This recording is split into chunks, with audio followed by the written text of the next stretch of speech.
holy brothers and sisters! It is the 2nd of SIVAN, the 46th day of the Omer for those counting, and in the Kitzur Likutei Moharan, today's lesson will be called Cloudy Coins. Teaching number 132. There is a tzaddik who is extremely renowned in the place where he lives, while in an adjacent area he is neither renowned nor respected at all. Then again, in another place he is quite renowned.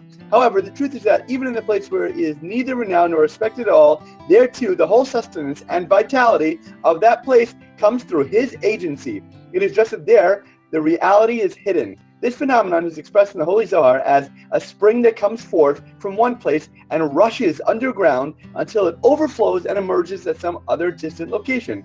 Even in the places where it moves underground, it still waters the roots of those trees, from Zohar 3:280. There is so much that goes on behind the scenes. God works millions of different tracks so that we can get on a specific train at a specific time to get to a specific destination to sit next to a specific person that is specifically meant to help us in a very specific way. Teaching number 133. The fact in the Torah that the true tzaddikim radiate enormously great light throughout all the worlds, and their light is thousands and thousands of times greater than this world and all its vanities, may be true, but because people are deeply submerged in worldly vanities, since this is what appears most immediately to their vision, and since they imagine that there is nothing better than this, therefore this world, which is actually very small and minuscule, and of absolutely no substance or consequence whatsoever, stands in front of their eyes and prevents them from seeing the great and holy light of the Torah and the true tzaddikim, the righteous ones. Just as if you were to hold a small coin directly in front of your eye, you would not be able to see a large mountain behind it, despite the fact that the mountain is thousands of times greater than the small coin. So too the small coin and the desire for wealth and more money stands in a person's eyes in front of them and prevents them from seeing the great light of the Torah and the true tzaddikim. But if a person reflects upon this fact and really takes to heart that a tiny little thing like this is actually blocking him and preventing him from seeing such great lights, and all because of it is directly in front of his eyes, then with the slightest effort, he can easily push this world out of his line of vision.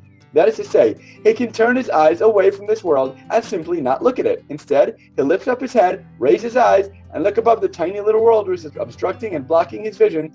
Then he will at once merit to see the great and lofty light of the Torah and the true tzaddikim in all its fullness. Just as in the analogy of the coin, a person can easily remove the coin from before his eye and he will immediately see the large mountain, the same thing is literally true when it comes to this world and the Torah. The Baal Shem Tov also spoke in the same vein when he said, "Alas, alas, the world is filled with amazing and awesome lights and mysteries, but the small hand stands in front of the eyes and prevents people from seeing great lights." We need to remove our virtual reality glasses of this superficial physical world and focus on the true infinite beauty that is right in front of our eyes. Teaching 134.